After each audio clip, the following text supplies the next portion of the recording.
बिस्मिल्लाहिर्रहमानिर्रहीम। तुमसे है पाकिस्तान में खुशामदीद। मैं हूँ साजिद हुसैन। मजबूत मुस्तहकम पाकिस्तान पर हम बात करते हैं। हम बात करते हैं कैसे मुल्क मिल्लत की तामीर और तरक्की में हमने अपना किरदार अदा करना है, कैसे उन मुआशरों में तरक्की और तामीर का सफ़र तय होगा कि जब हर इलेक्शन से आने से पहले सॉफ्टवेयर अपडेट होने की रवायात जारी हों। कैसे वो मुल्क तरक्की करेंगे कि जब एक पार्टी छोड़ के दूसरी पार्टी के सफ़र तय किए जाते हैं। कैसे वो मुआशरे उन मंजिलों को छुएंगे कि जहां पर इसी तरह के सॉफ्टवेयर अपडेट होना एक रवायत बन जाती हो। आज वो रवायत फिर से दोहराई जा रही है। अलमिया है पाकिस्तान की सियासत का कि आज न सिर्फ सूबाई और कौमी असम्बली की जो मोतबर शख्सियात हैं कुछ सियासत से किनारा कर रही हैं और कुछ कर गई, तो कुछ का सिलसिला जारी है। आज नेशनल असम्बली और ह्यूमन राइट्स की एक बहुत बड़ा नाम शीरी मदारी साहबा ने भी सियासत को खैर बात कह दिया।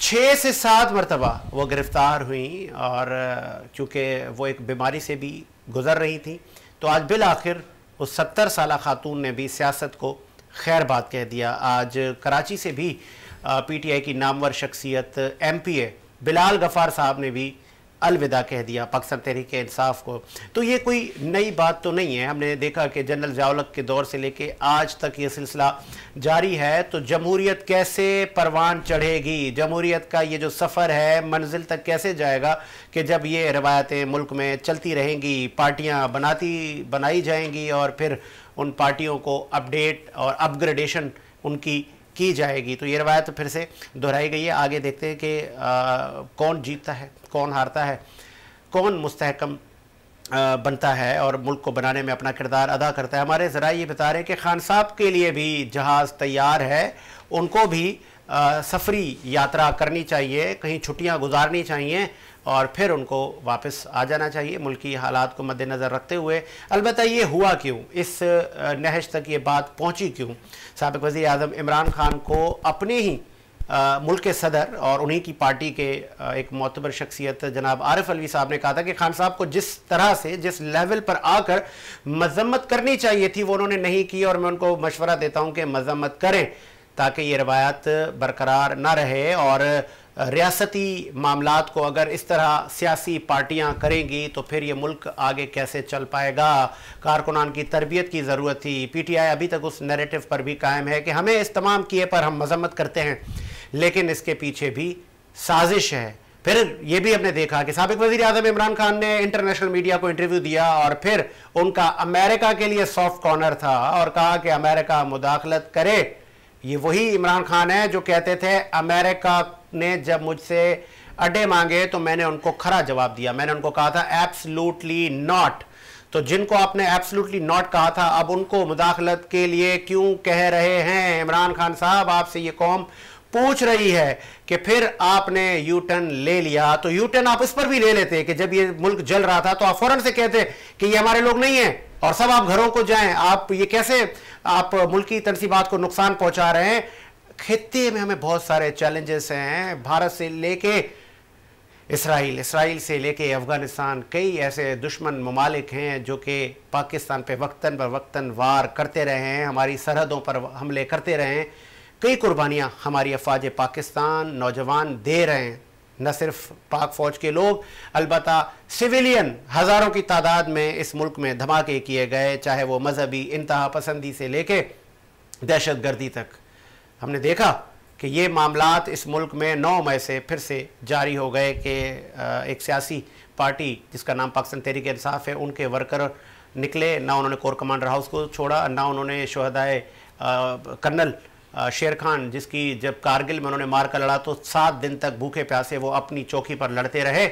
जब वो जामे शहादत नोश कर गए तो इंडियन कर्नल ने भी उनकी लाश की बेहुरमती करने से रोका अपने लोगों को कि ये बहादुर नौजवान है, ये बहादुर लड़ाका सिपाही है, इस अफसर की तजलील ना की जाए। और उस पर उनकी जेब में एक चिट डाली गई और उस पर लिखा था कि ये आपका बहादुर कर्नल शहीद हो गया है और आप इसको, आपका जो आइन कहता है बड़े से बड़ा इसको आपने तमगा देना है, शुजात का दें या निशान हैदर का। फिर हमने देखा कि उसको निशान हैदर से नवाजा गया, उसके मुजस्मे और उसकी यादगार को भी तोड़ा गया।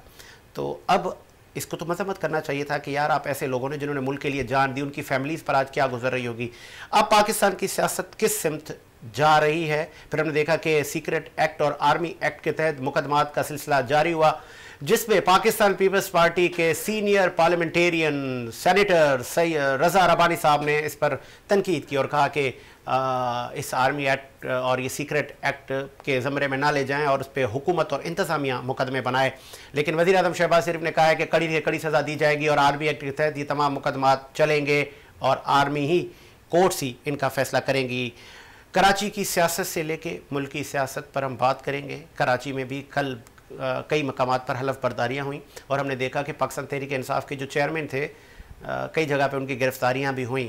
तो अब देखते हैं ये ऊँट किस करवट बैठता है कराची शहर की सियासत का।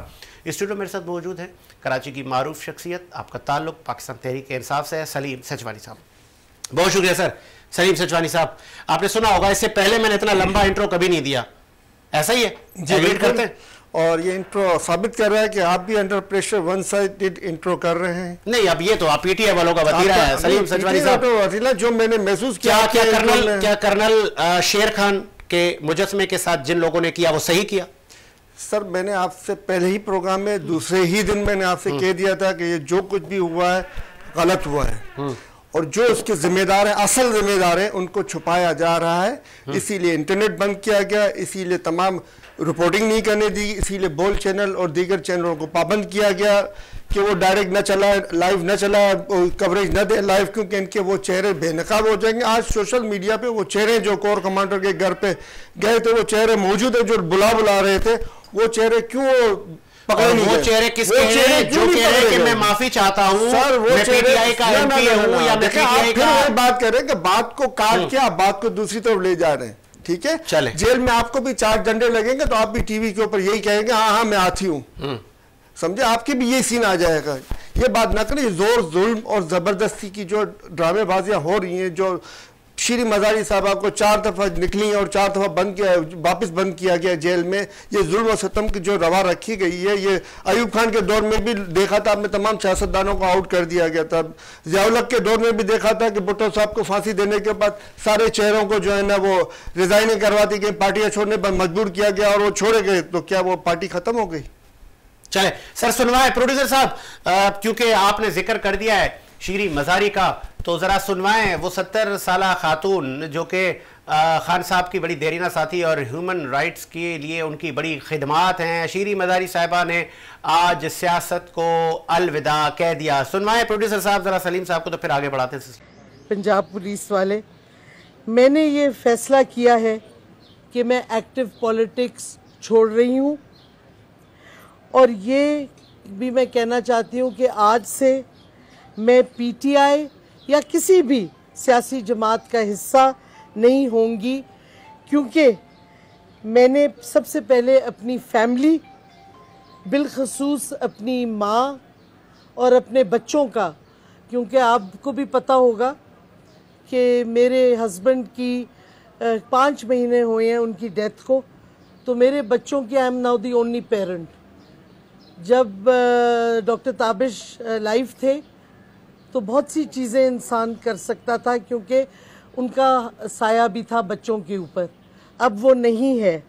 तो बच्चों की वजह से, अपनी वालदा की वजह से और ज़ाहिर है अपनी सेहत की वजह से, जो कि बहुत ज़्यादा ख़राब हो गई थी इन 12 दिनों में, मैं क्या कहते तवज्जो इन चीज़ों पे अब ज़्यादा दूंगी। मेरे बच्चे और मेरी वालदा मेरी प्रायोरिटी हैं और ज़ाहिर है उसकी वजह से मेरी सेहत भी मेरी प्रायोरिटी है।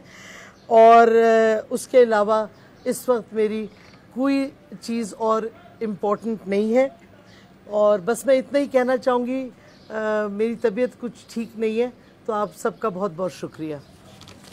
जी, आपने सुना कि श्री मजारी साहिबा ने भी बताया कि मेरी फैमिली को इस वक्त मेरी ज़रूरत है और मुझे कई मरतबा गिरफ़्तार किया गया और मैंने बड़े उतार चढ़ाव देखे पाकिस्तान की सियासत में, लेकिन आज मैंने सियासत को खैर बात कह दिया। तो पाकिस्तान की मोतबर शख्सियात, फिर हमने देखा कि चौहान साहब भी, फयाज़ुल हसन चौहान साहब भी आज सियासत को खैर बात कह गए। पहले ज़रा मैं श्री मजारी पे पूछ लेता हूँ। सर,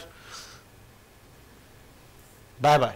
शीरी मदारी साहबा ने अलविदा कह दिया। क्लिप इसमें आपके अभी कटिंग ज्यादा हो गई, इसमें एक क्लिप में है जिसमें इन्होंने कहा 12 दिनों में मेरी सेहत, यानी 12 दिनों में इनको जिस्मानी तौर पे टॉर्चर किया गया, जिसकी वजह से 12 दिनों में इनकी सेहत के ऊपर इसके असरात भी आए और मजबूर किया जा रहा है पीटीआई के लीडरशिप को कि वो पार्टी को खैराबाद करें। ये जुल्म और सितम हो रहा है, ये एक गैर इस्लामी माशरे में लग रहा हम रह रहे हैं, क्योंकि कोई इस्लाम हमें इजाजत नहीं देता कि हम इस तरीके से लोगों पे जुल्म और सितम करके पार्टियां छोड़ने पर मजबूर। अच्छा, यही पे रहिएगा तो फिर वो कहते हैं ना, मुसलमानों पैमाना क्यों तब्दील करते हो? जब शेख रशीद, जब राजा रियाज, जब सारे दूसरी पार्टियों के भगोड़े आपकी पार्टी में आके शमूलियतें कर रहे थे, खान साहब का मफल गले में डाल रहे थे, तो तब आप ये बात करते हैं ना सलीम साहब? क्या उनको मारपीट के लाया गया था? जैसे कैसे भी लाया गया?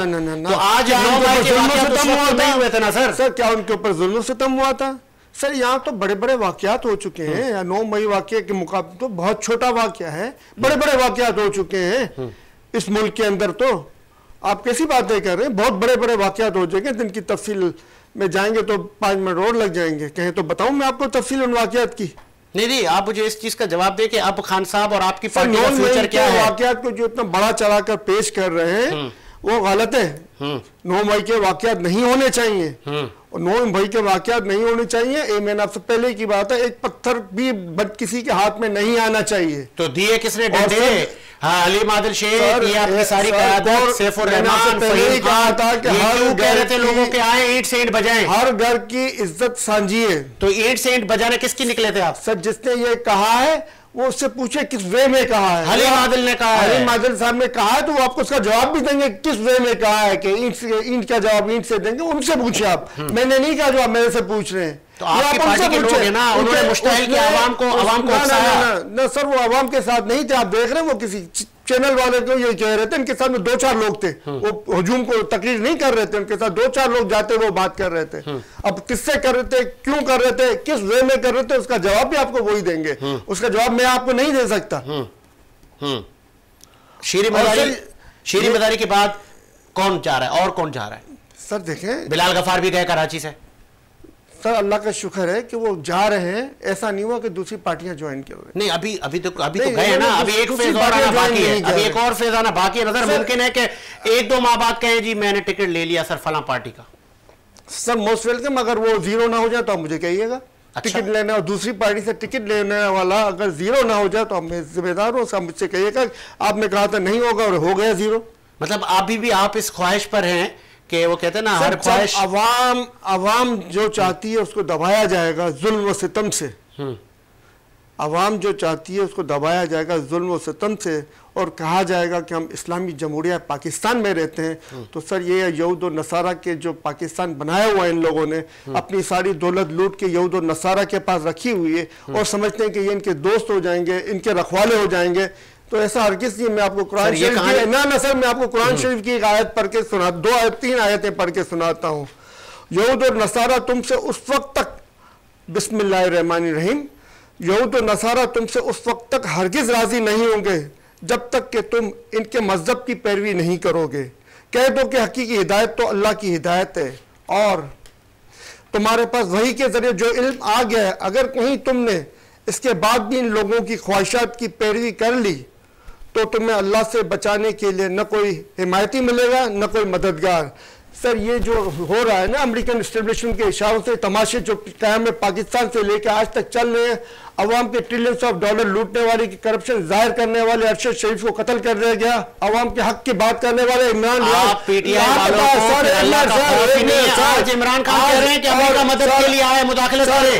एक मिनट मेरी बात पूरी हो जाए, मुकम्मल हो जाए, उसके बाद आप ये बात कहिएगा, मैं आपको इसका भी जवाब दूंगा। ये जो आप बात कर रहे हैं ना, इसका भी जवाब दूंगा, ठीक है।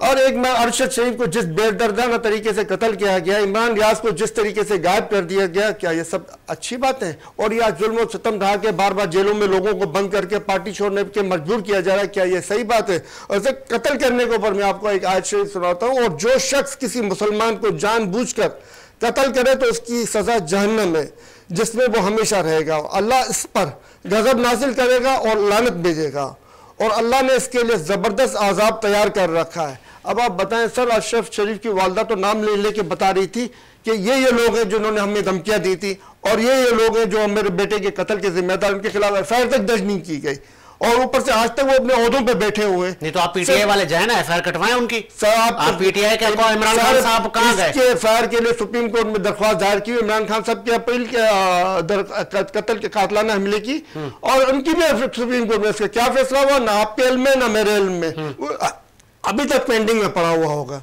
तो ये आपको नहीं लगता कि जिस तरह आप अहादीस बता रहे हैं, आयत नहीं बता सही, आयत शरीफ आप तर्जुमे बता रहे हैं मुझे, तो आपको ये भी होगा कि मकाफात अमल है। कल खान साहब कुछ लोगों के लिए कहते थे तुम लोग मेरी बंदूक की नशिस्त पर हो, और नाम ले लेके कहते थे कल फलां विकेट गिरने वाली है, तो वही सब अब आपके साथ भी हो रहा है। सर एक चीज सुने, कल जहाज भर भर के ला के आपको बंदे दिए जा रहे थे, आप लोग कहते थे कि हम बड़े कोई पारसा लोग हैं कि लोग हमारे पास आ रहे हैं, वो आ नहीं रहे थे, दिए जा रहे थे, और आज जिस तरह वापस जा रहे हैं। किसी को बंदूक की नोक के ऊपर नहीं लाया गया था, और सारे आजाद थे, किसी पार्टी के बंदे तो को खरीद के लाए थे, किसी पार्टी के बंदे को पार्टी छोड़ने के ऊपर मजबूर नहीं किया गया था, किसी के ऊपर जुल्म और सितम नहीं किया गया था कि झूठे मुकदमात बनाए जा रहे हैं, झूठे मुकदमात में इनको परेशान किया जा रहा है। पूरी पार्टियां अपने आज़ादी से काम कर रही थी। इक्का दुक्का वाक़यात हुए, जैसे मरियम नवाज का हुआ तो उसके जिम्मेदार भी जनरल बाजवा और उसके बंदे निकले थे। इस तरह के दीगर वाक़यात में भी जो हराना सलाउल्लाह पे जो हीरोइन निकली थी और जो उसकी वीडियो बनाई गई थी, वो वीडियो कहाँ गई, वो आप उन जनरल साहब से पूछे, जनरल साहब से पूछे जो शहरियार आफरीदी के साथ मिलकर जिन्होंने वीडियो बनाई थी। ये सर तमाम चीजों में जो है ना, उस वक्त हुकूमत आपकी थी सर, हुकूमत हम बताते कि यार ये हम नहीं है, ये फला लोग हैं। सर आप पूछते हो, आपने क्यों नहीं पूछा कि ये क्या कर रहे हैं? आपने जाकर जनरल से क्यों नहीं पूछा? भाई आपने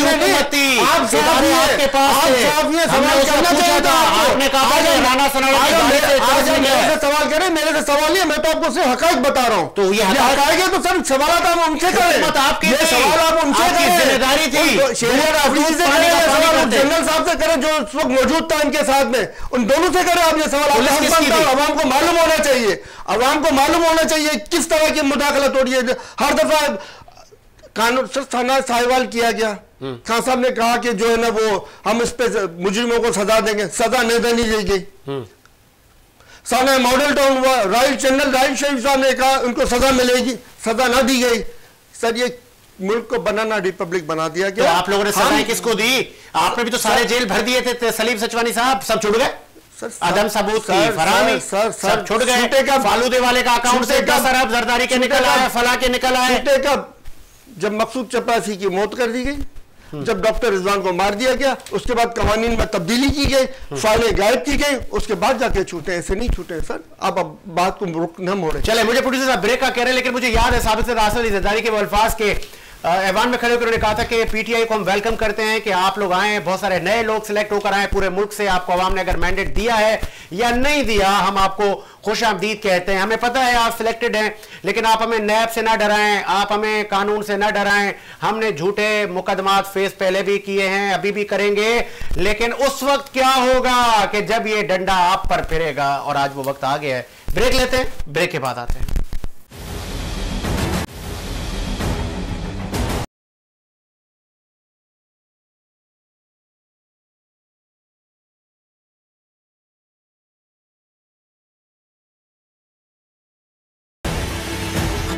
ब्रेक के बाद खुश आमदी सिलसिले को आगे बढ़ाते हैं, और न सिर्फ विफाक बल्कि सूबों से भी अब लोग पाकिस्तान तहरीक इंसाफ को खैरबाद कहते हुए जा रहे हैं। कराची से बिलाल गफ़ार साहब ने भी आज पाकिस्तान तहरीक इंसाफ को अलविदा कह दिया। बिलाल गफ़ार वही है कि जिन्होंने पाकिस्तान तहरीक इंसाफ के लिए कई बार तशद्दुद सहा, नज़रबंदी सही, कई स्ट्राइक में उन पर पथराव हुआ, कई जगह पर इलेक्शन के दौरान उनके सर पर चोटें लगी, लेकिन आज वो पाकिस्तान तहरीक इंसाफ छोड़ गए। क्या वो गद्दार हो गए, लोटे हो गए, या कि उनका ज़मीर जाग गया और सॉफ्टवेयर अपडेट हो गया? सलीम साहब, बिलाल गफ़ार साहब, सॉफ्टवेयर अपडेट हो गया, ज़मीर उनका जाग गया, या सर इनके ऊपर कितना जुल्म किया गया, कितना सितम किया गया, ये तो आप एक तरफा बात कर रहे हैं ना। उनके पीछे की कहानी क्या है, कितना उनको परेशान किया गया। इधर आप देखें खुरम शेख रहमान का रेस्टोरेंट तोड़ दिया गया, फुरदौस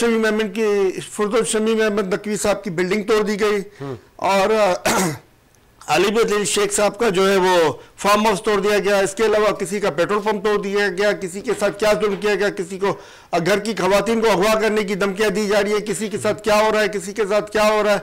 ये तमाम बातें आपके पास जाहिर हो जाएंगी सर, वक्त आएगा इसका भी जब सच भी सामने आएगा। ये तो आप एक रुख बता रहे हैं, मगर बिलाल गफ्फर साहब के ऊपर क्या जुल्म और सितम हुआ होगा, ये भी वक्त आएगा जब ये भी कौम के सामने बातें आएंगी। ये तो सियासी कारकुनान, ये जेलें, ये केसेस, ये तो नॉर्मल चीज है सर। आप अपने लिए जेल बर्दाश्त कर लेंगे, मगर घर की खवातीन के साथ जो किया गया, आपको पता है जनरल आसिफ नवाज, ये मैं कहता हूँ उसके ऊपर तहकीकात करके कौम के सामने बात लानी चाहिए। जो सोशल मीडिया पे ये बात चल रही है कि जनरल आसिफ नवाज की फैमिली, जनरल आसिफ नहीं, हमारे साबिक आर्मी चीफ की फैमिली को भी थाने में बंद किया गया एक दिन के एक रात के लिए।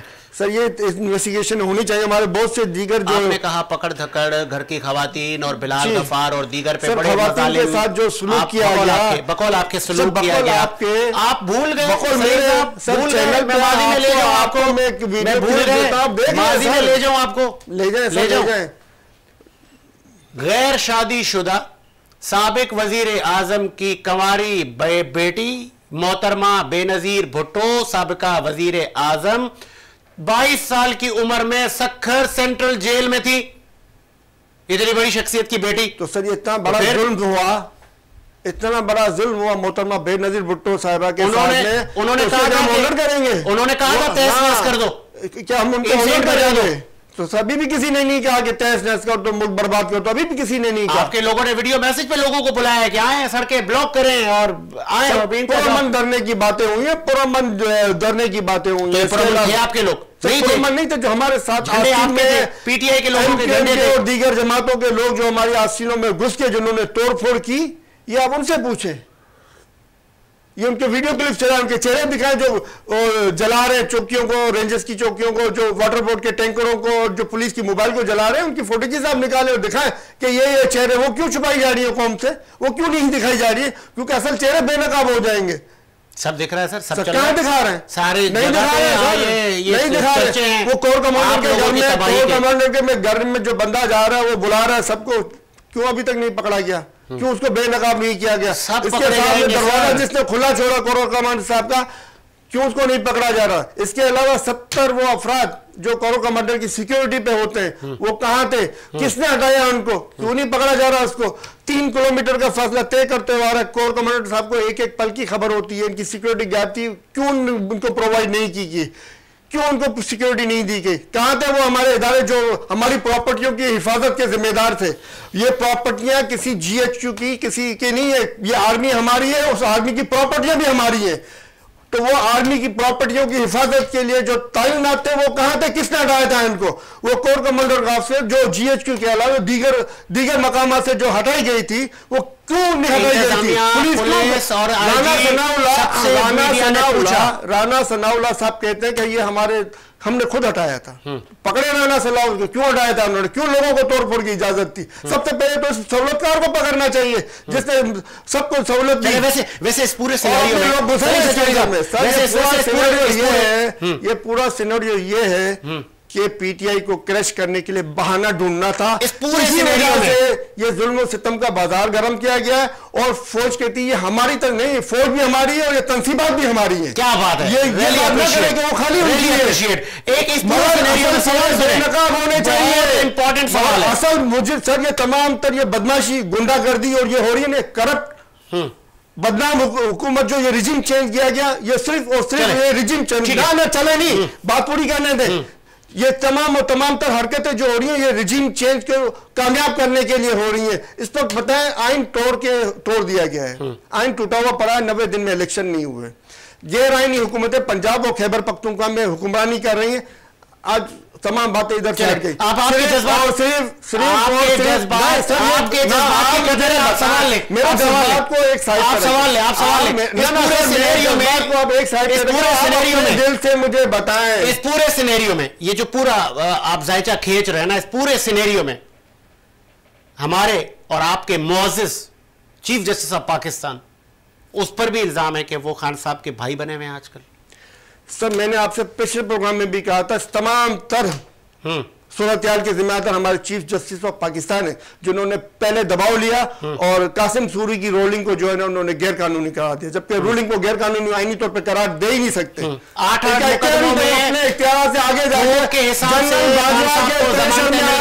जनरल बाजवा के मार्शल लॉ की धमकी में आके उन्होंने जो ये गलती की, आज उसी की सजा के आज हाई कोर्ट के जजेस और सुप्रीम कोर्ट के जजेस बैठ के रो रहे कि हम लोग जो ऑर्डर करते हैं उसमें तामील नहीं है। थोक के हिसाब से जो जमानतें आपको मिल रही है, सुप्रीम कोर्ट को सुप्रीम कोर्ट के ऑर्डर्स और हाई कोर्ट के ऑर्डर को जूतों की नोक पर रखा जा रहा है, उनको ऑर्डर्स को कैंसिल किया जा रहा है और खान साहब को ऑर्डर, खान साहब के ऊपर झूठे केसेस बनाए गए, क्योंकि झूठे केसेस झूठे केसेस तो कोर्टें दे रही है ना, तो अदालतें आपकी फेवर में है। मैं भी जा रहा हूँ, अदालतें और जजेस आपकी फेवर में है ना, इसका मतलब अदालतें और जजेस हमारी फेवर में नहीं, अदालतें और जजेस का काम फेवर करना नहीं है। उन्होंने जो फेवर करने की गलती की, आज कौम इसकी सजा भुगत रही है।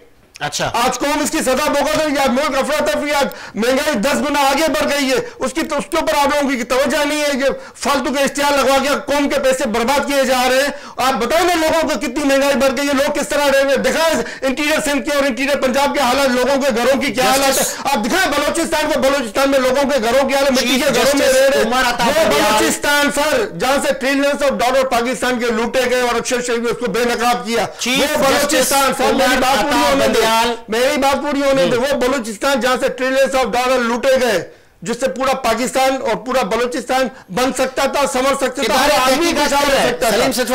उसने अरशद शरीफ को इसलिए मार दिया गया, करप्शन बेनकाब हो रहा था, सवाल क्या वो फौजी घराने का नहीं था, सवाल ले ले, क्या पाकिस्तान की नहीं था, नहीं काटी जा रही है। उमर अता बंदियाल, अगर आप कह रहे हैं कि उन्होंने भी कुछ अकरबा परवरी की, तो फिर ये पीडीएम की तमाम जमातें ने जो दफा 144 की खिलाफ वर्जी करते हुए जो इतना बड़ा इज्तिमा किया और वहां पे बैनरिंग थी कि गो बंदियाल गो, तो आपकी वो फेवर में है, उनकी फेवर में है, वो फिर कहां है?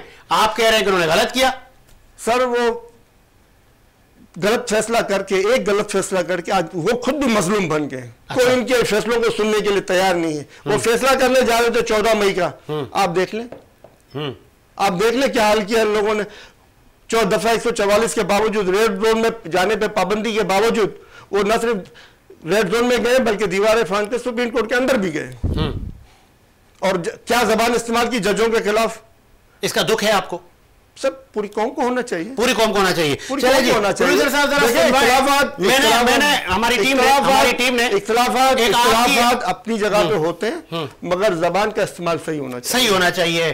सुनवाएं जरा जी प्रोड्यूसर साहब, सलीम सिचवानी साहब कुछ महीने पहले क्या फरमा रहे थे और आज क्या फरमा रहे हैं, जरा सुनवाएं। का आइन जो है वो कहता है पाकिस्तान के अंदर कोई गैर इस्लामी कानून नहीं बन सकता। ऐसा ही है।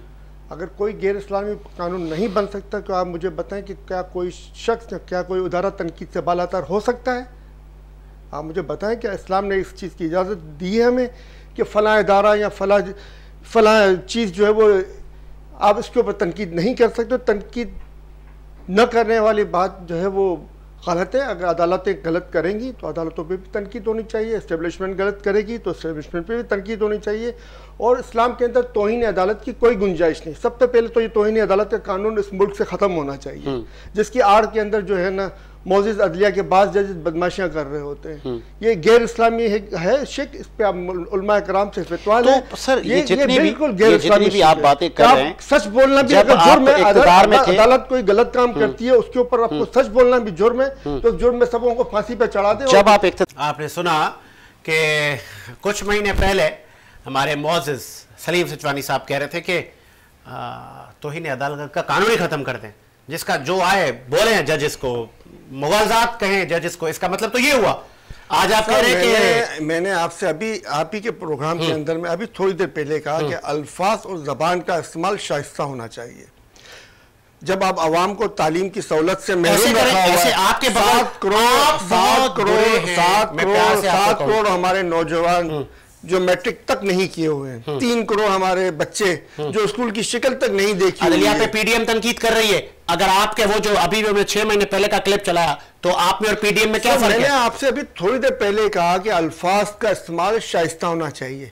मैंने आपसे यही तो कहा कि जिस तरीके से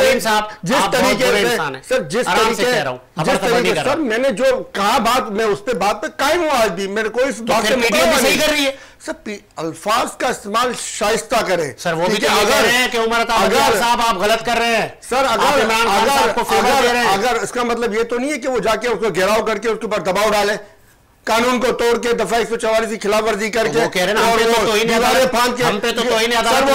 वो नारे में आपको सुनाऊं मैं अपने मोबाइल से जो गालियां जो वो दे रहे थे वो गालियां मैं आप सुनाएंगे, आप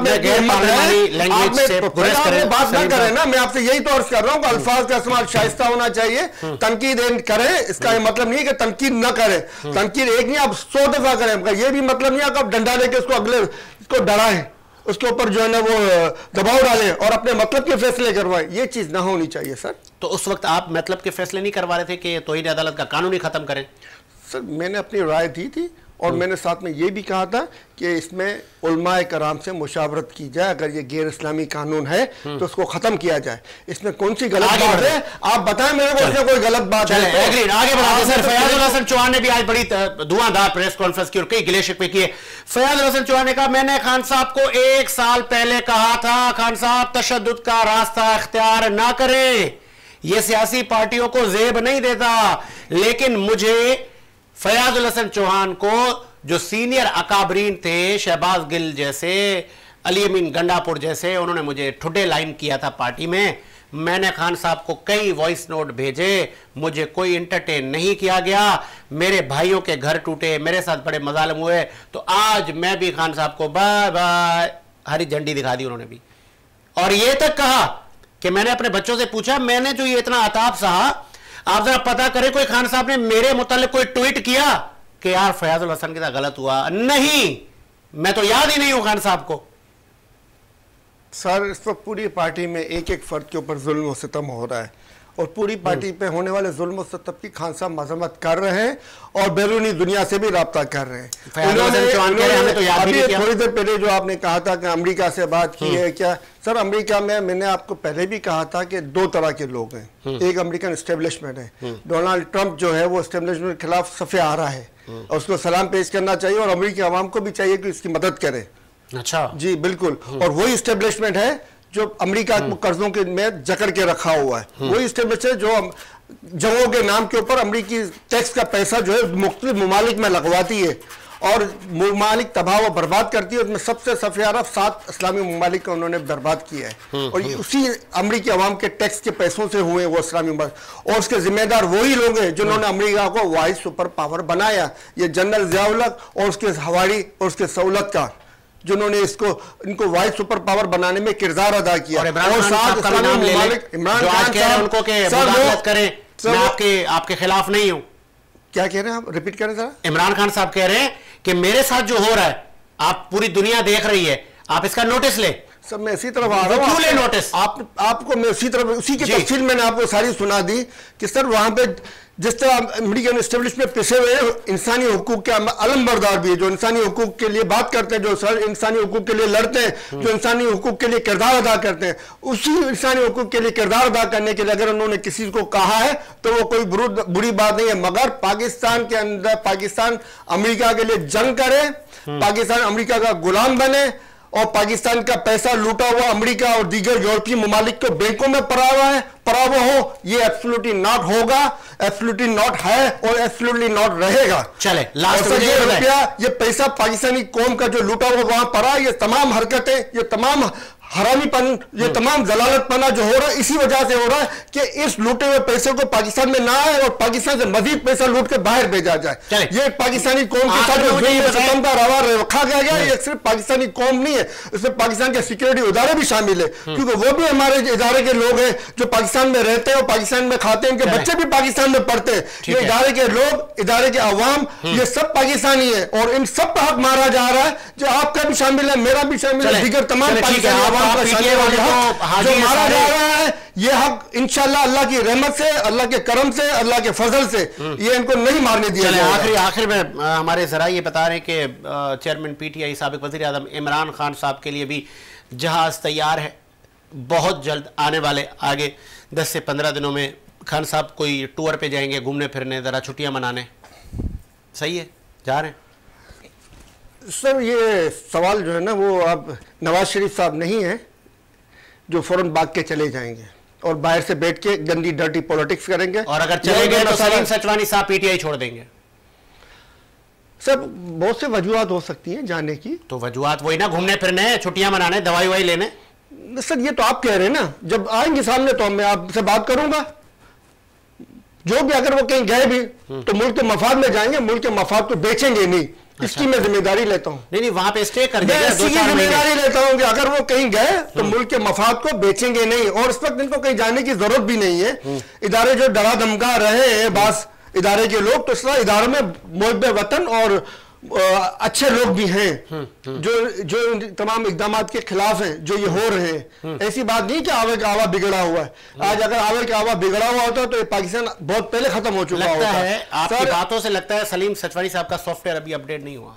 सर अल्लाह की रहमत से, अल्लाह के करम से, अल्लाह के फजल से मेरा सॉफ्टवेयर अल्लाह की रहमत से, करम से, फजल से अपडेट है। अगर मैं जो कह रहा हूँ वो सच कह रहा हूँ। मजीद अपडेट होने की गुंजाइश नहीं है। अल्लाह की रहमत से, अल्लाह के करम से, अल्लाह के फजल से गुंजाइश नहीं है। मैं सच कह रहा हूँ और अल्लाह की रहमत से, अल्लाह के करम से, अल्लाह के फजल से सच कहता रहूंगा। इसी उम्मीद के साथ कि मेरा मुल्क शादोआबाद रहे, मुझे साजिद हुसैन को इजाजत दीजिए। मुलाकात होगी नए प्रोग्राम के साथ।